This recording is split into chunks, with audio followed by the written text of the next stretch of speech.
সত্যি আজ আমার শরীর বড় ক্লান্ত, তাই তো আজকের দিনে আমার খোকন সোনা সে এখনো জাগ্রত হয়ে রয়েছে। খোকনকে যদি ঘুম পাড়ার ব্যবস্থা না করে দিই আমি যেতে পারবো না সে বিশ্রামে। ধাত্রীমা, রানীমা কিছু বলবেন? সত্যি গো, দেখি দেখি আপনার খোকনকে দেখি, কত সুন্দর হয়েছে গো, একবার আমার মতো ফর্সা, তাই না বলেন? বুড়ো বয়সে এত সুন্দর বাচ্চা হয়ে গেল রানীমা আপনার। বলছিলাম কি মা, কপাল এই যে আমার কাছে আসতে না আসতে কান্না করতে দেবে। এই জন্যই বলছি মা, তুমি সুন্দরভাবে গান শুনিয়ে আমার খোকন সোনাকে ঘুম পাড়ার ব্যবস্থা করে দিন মা। আমার মুখে গান শুনে ঘুমাবে? আমাকে দেখে আমরা ভূতনির মতো মনে করছে, বলেন? আমার কাছে আসতে না আসতে কান্না করতে শুরু করলো। থাম থাম রানীমা, বলছি কি আপনি তো মা, তাই আপনি গানটা করুন, আপনার গান শুনে ঘুমিয়ে যাবে আপনার খোকন। বেশ মা।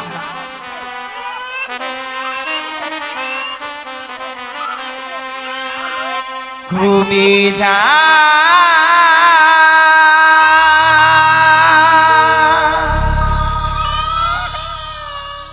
ঘুমিয়ে যা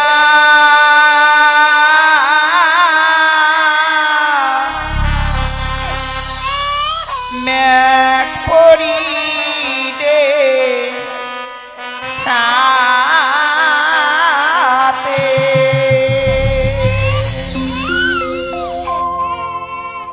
ঘুমিয়ে যা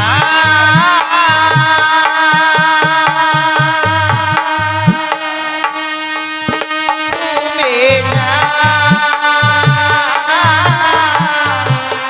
মেঘ পড়িলে সাথে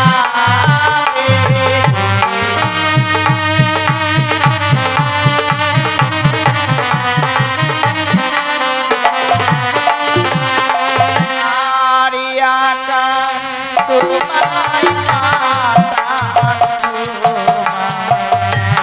তোমায় স্বর্গে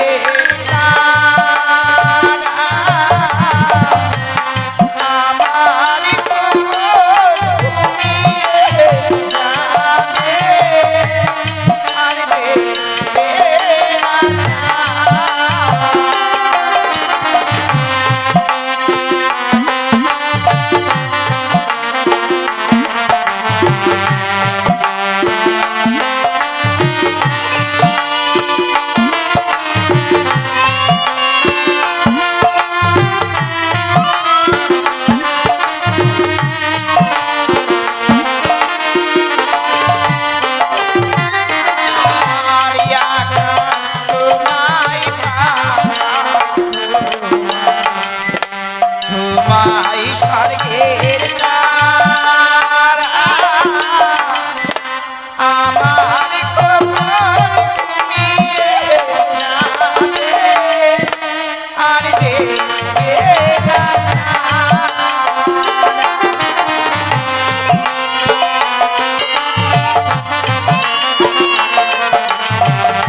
আপনার গান শুনে আপনার কখন ঘুমিয়ে গেছে দেখছেন, আবার মুখটা হা করে ঘুমিয়ে গেল।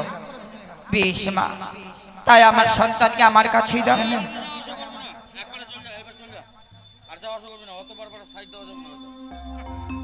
বলছিলাম কি মা, এই আপনার ঘরে কখনো কেউ কি ঘুমাতে হয় না মা। হ্যাঁ রানীমা ঠিক বলেছে। কিন্তু আজকের দিন আমার শরীর বড় ক্লান্ত গো। যদিও আমি কখনো এই আপনার ঘরে ঘুমিয়ে পড়ি, আপনি কিন্তু কখনো এই আপনার ঘরে ঘুমাবেন না গো। আপনি হয়তো জানেন না রানীমা, আমি 6 মাস জেগে থাকতে পারি জানেন। সে কি হ্যাঁ 6 মাস? হ্যাঁ, একবারে ঢেলের মতো চোখে ঘুম করে থাকতে পারি। তাই যেন হয় গো মা, কত সাধনার ফলে যে আমি আমার সন্তানকে পেয়েছি। হ্যাঁ আমার সন্তান যেন কোনো বিপদ না হয়। হবে না, হবে না। এসো মা।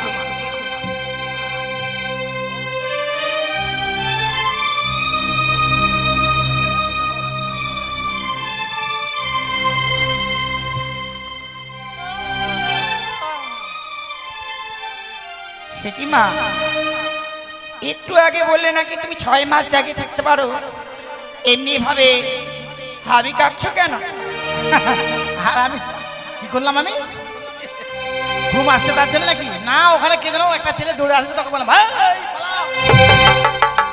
বেশ মা, ঠিক আছে।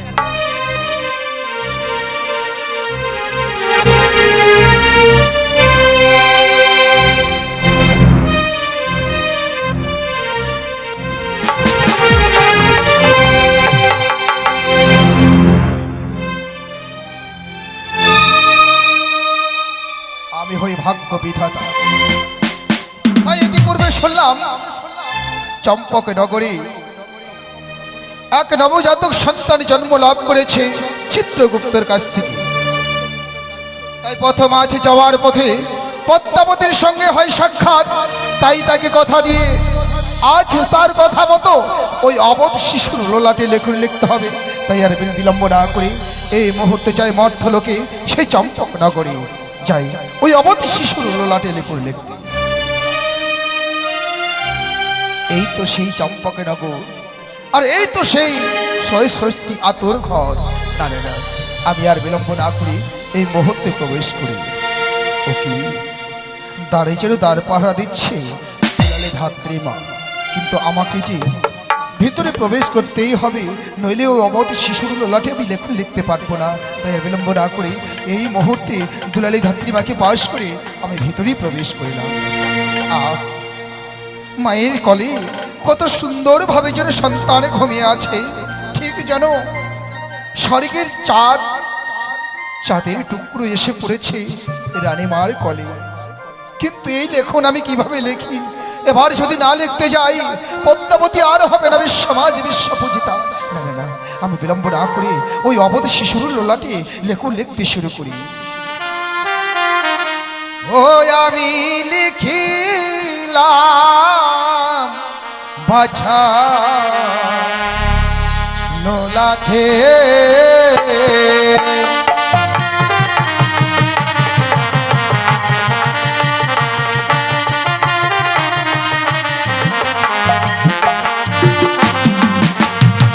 আয়ু দিলাম বাছারে আমি 12 বছর।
যেন আমি আমার কার্য সমাধা করতে পেরেছি, তাহলে এই স্থান আমায় এই মুহূর্তে পরিত্যাগ করতে হবে। পূর্ব আকাশে যদি সূর্য উদিত হয় আর আমি স্বর্গধামে লাভ করতে পারবো না, তাই আর বিলম্ব না করে এই স্থান আমি এই মুহূর্তে ত্যাগ করি না কেন? কি কে তুমি আতর ঘরে? ছি ছি ছি ছি ছি। পুরুষ মানুষে তুমি আতর ঘরে প্রবেশ করেছো? কে তুমি? তুমি আমার পরিচয় চাইছো? হ্যাঁ, কিন্তু কে?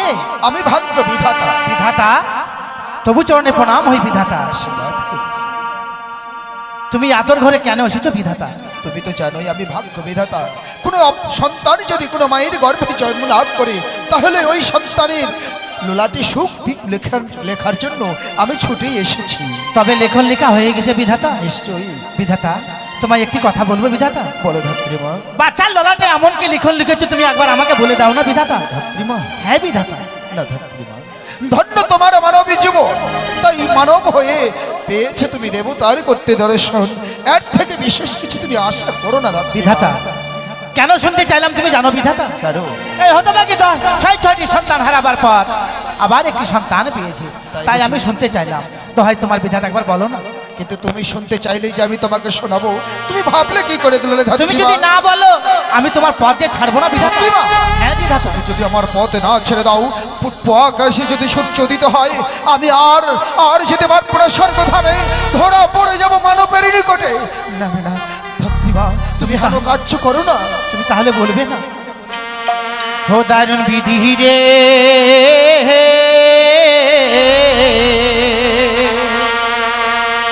লিখনে লেখিলে বাচার ললাটে,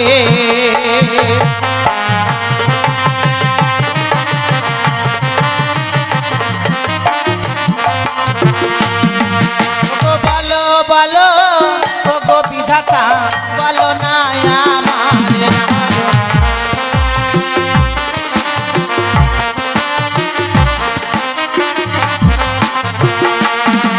আরে হায় রে দারুণ বিধি, এ ছিল কপাল।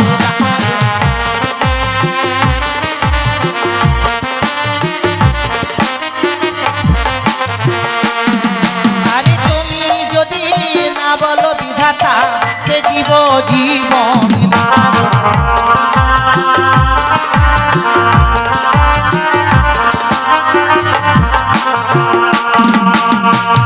বুঝতে পেরেছো বিধাতা?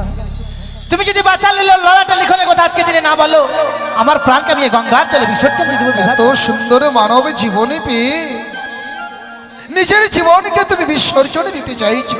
আমি যে ধাত্রীমা, দুলালী ধাত্রীমা, বিধাতা। শান্তি যে তুমি মরণে পাবে না, শান্তি পাবে জীবনে। এ কি বলছো হ্যাঁ বিধাতা? দুলালী ধাত্রীমা, আজ যখন তুমি আমার পথ ছাড়বে না, নিজের জীবনটার থেকেও যখন ওই বাছার লোলাটি লেখনটাই তোমার কাছে বড়, হ্যাঁ বিধাতা। তাহলে তোমাকে আজ বলছি, বেশ বলো বিধাতা। শোনো, সূর্য উদিত হওয়ার সঙ্গে সঙ্গে অন্ধকার ওই বাছার জীবন। এ কি বলছো বিধাতা? মাত্র তার আয়ু 12টি বছর। 12টি বছর। 12 বছরের মধ্যে বাছা করবে বিবাহ। তারপর বিবাহ বাসরে ওই বাছাকে দংশবে বত্তাল কাল সাপে। না বিধাতা না, তুমি বাঁচার লড়াটাকে লিখতে পারো না। তো হয় তোমার, আমি জোড়হাত করে বলছি বিধাতা, এই লেখন তুমি ফিরিয়ে নাও। না না দুলালী ধাত্রীমা, চোখের জলে নয়। তুমি হয়তো জানো না, ও হচ্ছে মনসার দাস, তাই মনসা নীলা করতে এসেছে এই জগৎ মাঝে প্রকাশ। তাই সে বড় হয়ে মা মনসার নীলা তারাই প্রচার করবে বলে হেন লেখনে লিখেছি আমি ওই অবোধ শিশুর লোলাটে। আর এই কথা যে আমি তোমাকে বলেছি, হ্যাঁ বিধাতা। আমার এই কথা তুমি আমি ছাড়া ভিন্ন আর যদি কারো কন্যে যায়, সঙ্গে সঙ্গে তুমি শিলায় পরিণত হবে। এ থাকলো আমার অভিশাপ। বেশ বিধাতা, বেশ। আমি এই কথা কারো কাছে প্রকাশ করে বলবো না বিধাতা। দুলালী ধাত্রীমা, বিধাতা। যে রাখো পূর্ব আকাশে যেন সূর্য উদিত বেড়ায়, আমি এই স্থান এক্ষুনি পরিত্যাগ করি। বিধাতা লেখন লিখে চলে গেল। এই হতভাগীর কপালের সুখ সইল না। 6টি সন্তান হারাবার পর আবার একটা সন্তান পেয়েছিল, তাকেও সে হারাবে। আমি আর বিলম্ব করব না। হয়তো পূর্ব দিকে সূর্য উদয় হয়েছে, এই মুহূর্তে আমি রানীমাকে জাগিয়ে নেব। রানীমা, ও রানীমা,